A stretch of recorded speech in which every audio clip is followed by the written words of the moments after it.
Hi there, it's Ana Caban here. I'm the brand ambassador for Balanced Body, and right now we're doing a little series of interviews calling Navigating Our New Normal. I will preface that by saying we don't expect this to be normal for forever. It's just the normal we're living in right now, to be clear.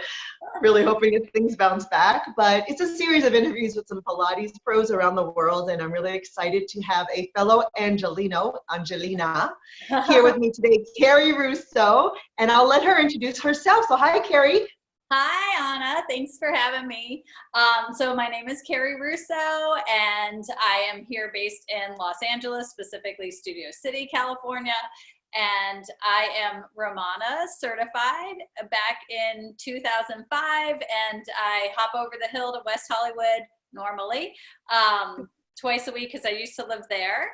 And then I have my home studio here, and I still go over there because I always say in LA, if you live over the hill, how we call it, people think you need like a vaccination to come over the hill. So it's like, even though it's 6 miles. So anyways, I rent space over there and I have my home studio. Cool, cool. So Carrie, how are you navigating this unusual new time? What are you doing to kind of keep your sanity? Well, on a personal level, what am I doing? So personally, I'm trying to find balance. For me personally, what works is being a little in the know of the news, but not too much, like obsessing. I think in the beginning I was obsessing and it was causing me more anxiety. So now I just limit my news intake. And if I feel myself getting anxious, I shut it off. Whenever I feel myself getting anxious, I actually hop on my equipment and I do a minimum of 10 minutes is my rule for myself. And I focus a little on my breath and the flow of the movement versus trying to be exact in my technique. And it always just kind of calms me down and centers me again. So that's what I'm doing on a personal level. You know what else I do, Anna, is I find that I'm so connected through the day because I'm still teaching all the time virtually, like FaceTime virtually. And then on top of making sure family is okay and friends are okay, I actually make sure that I disconnect and that I have moments to myself, whether it's watching silly TV to get my mind off things, like something that's not serious or something. So I make sure I do that every day too, like just whether it's a half hour or something that's just for me, where I can just not be in this reality, you know? So. I hear you. I even feel towards the end of the day, I can't do technology. Like I can't even watch TV because I've been looking at a screen most of the day, maybe more than usual. So yeah, kind of getting that wind down time is important. So then professionally, I'm sure things have completely shifted. You just told me you just finished teaching a class and we made a little bun there. Yeah, I had it, but my hair was like all frizzy and I'm like, Anna, she's like, yeah, maybe fix that a little bit. So yeah, I've been teaching. So I've had it, I think all of us, it's especially stressful because we obviously are all worried, but we happen to be in an industry that is based solely on human interaction.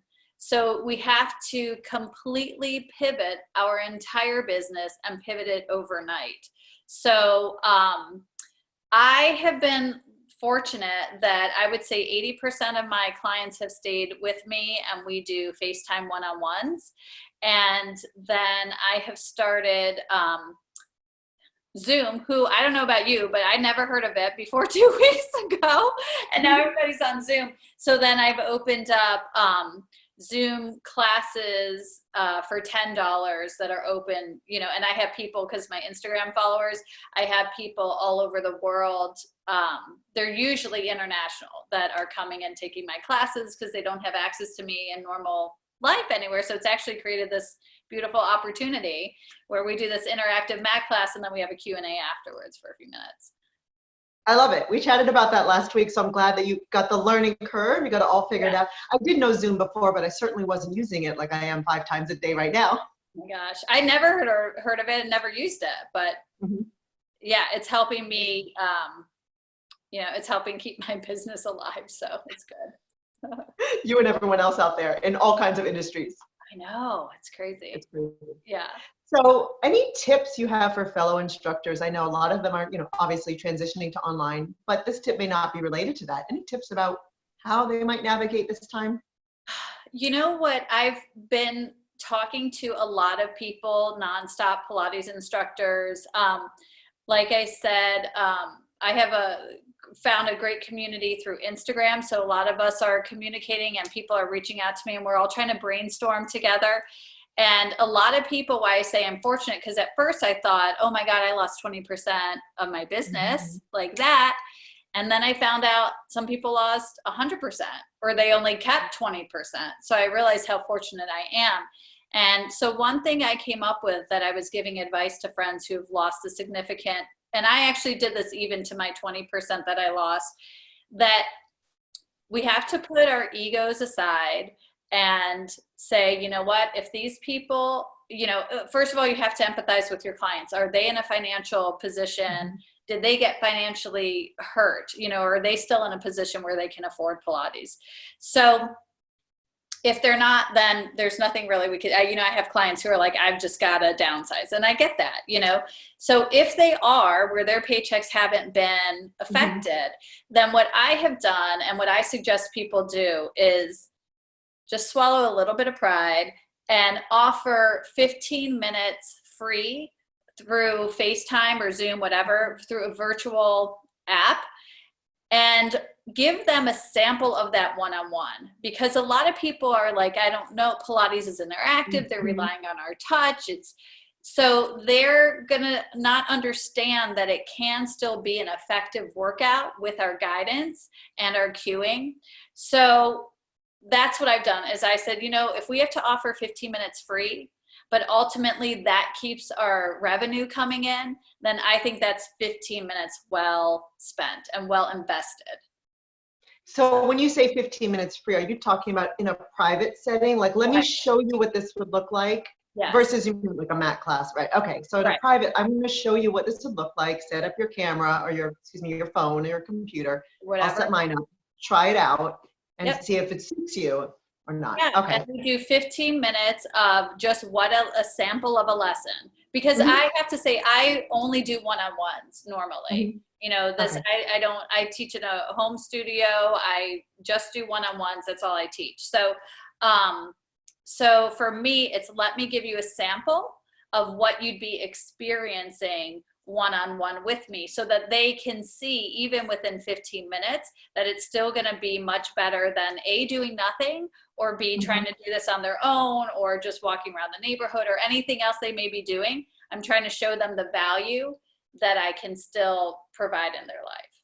Right. I think to some extent they'll be so much more autonomous and really more responsible for the workout, because they can't count on your touch, right? They can't count on you being right there. Another thing that Leslie Logan said that I liked is, for the clients that aren't following her in this online, at least this week, they're not with her online, she keeps their appointments in her phone, so she knows at 7 a.m. to text during their normal time, for example, text them and check in with them. And she says that may just get them off the sofa, right? Just may get them to get up and do something. Or they may, in a couple of weeks, if this continues, decide, I really do miss Pilates. Let me figure out this internet thing. So I think staying in contact with those that perhaps you're 20% right now that aren't with you online, letting them know you're still there for them, right? Yeah. We are coaches. We're coaches. We're mentors for these people. So we want to be there for them. That's a great point. Cool. So tell me something that, there's a lot about Carrie Russo I don't know, because we just became friends recently. So share something with our viewers about Carrie we might not know. Or that might surprise them based on what they do know about you. Okay, well, I think this surprises everybody because it's kind of not normal, and I own it. I hate cheese. What? I hate cheese. I don't like it. The only way I like it is melted mozzarella on a pizza. That's it. That's it. I don't like it. It's a mold. I can't get my head around eating mold. If I walk through like the cheese section, I think it smells disgusting. So it's just, I don't like cheese, and 99.9% of human beings cannot understand. And So I just ask that you don't hate me for it, but it's the truth. I don't like cheese. That's okay. There's still lots of love here. That's all right. I was going to say you're not vegan. It's not about that. It's not a choice. It's just you don't care for it. It's just sticky I don't like it. I don't think well, I think I did like it, you know, as a little kid. Now that I think about like grilled cheese sandwiches I used to eat. Macaroni and cheese, Carrie, come on. I don't like it. I just don't. I know everyone tries to convince me and they're like, and I went to Italy see my family and they're like, oh, we had the best fresh mozzarella. And I had to pretend I liked it, but I don't like cheese. I just don't like it. Oh my gosh. Okay. That's all right. Yeah. We all have our quirks. I know. Is there something funny you can share with us? It could be a joke. It could be something that's happened during this time that you find kind of humorous. I like to leave on like a happy, fun, funny note. So what can you share, Carrie?